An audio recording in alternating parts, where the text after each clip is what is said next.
Crude oil import की लागत बढ़ने की वजह से भारत में व्यापार घाटा बढ़ रहा है। क्रूड ऑयल इंपोर्ट की लागत बढ़ने, साथ ही कोयले और गोल्ड की आयात में हुई बढ़ोतरी की वजह से जून के दौरान भारत का व्यापार घाटा नए रिकॉर्ड स्तर तक पहुंच गया है। वाणिज्य मंत्रालय की तरफ से जारी आंकड़ों के मुताबिक जून में व्यापार घाटा 25.6 अरब डॉलर दर्ज किया गया है, जो सबसे बड़ा मासिक आंकड़ा है अब तक का।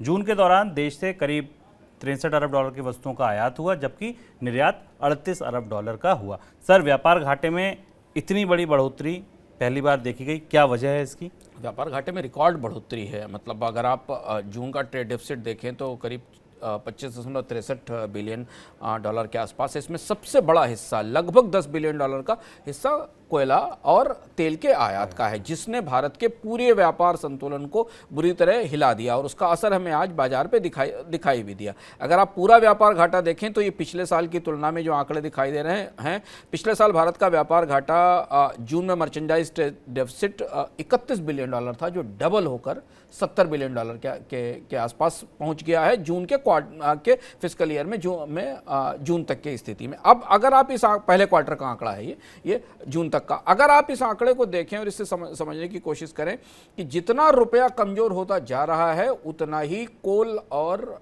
पेट्रोल उत्पादों के और कच्चे तेल के आयात में लगातार बढ़ोतरी हो रही। तो इस व्यापार घाटा वस्तुतः वो क्वालिटी व्यापार घाटा नहीं जो भारतीय अर्थव्यवस्था में कच्चे माल की, मशीनरी के आयात से तैयार हुआ। ये विशुद्ध रूप से अंतर्राष्ट्रीय बाजार में कच्चे तेल की कीमतों और रुपए में गिरावट से निकला, और इसमें जो सबसे बड़ी चुनौती बनकर आया है वो कोल इंपोर्ट है। अभी तक हम लगातार मनी सेंट्रल में बात कहते रहे कि भारत अपनी केवल एक ऊर्जा जरूरत के लिए आयात पर निर्भर था। अब भारत अपनी दूसरी और पेट्रोल डीजल से ज़्यादा बड़ी ऊर्जा जरूरत के लिए आयात पर निर्भर हो रहा है, और इसलिए ये खतरा हमें, इसका सीधा दबाव हमें भारत के विदेशी मुद्रा भंडार पर और रुपए पर दिखाई दे रहा है। सर, अभी वो जो 2 टेंडर निकाले गए हैं कोल इंडिया की तरफ से, अभी तो वो भी इसमें जोड़ने होंगे। हाँ, और वो आयात, और इसके बाद भी पूरे साल भर कोयले का आयात होना है, और वो कोयले का आयात सिर्फ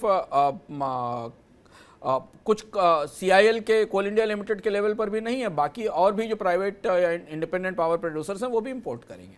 सोचिए, देश की, दुनिया की सबसे बड़ी कंपनी कोयला आयात कर रही है।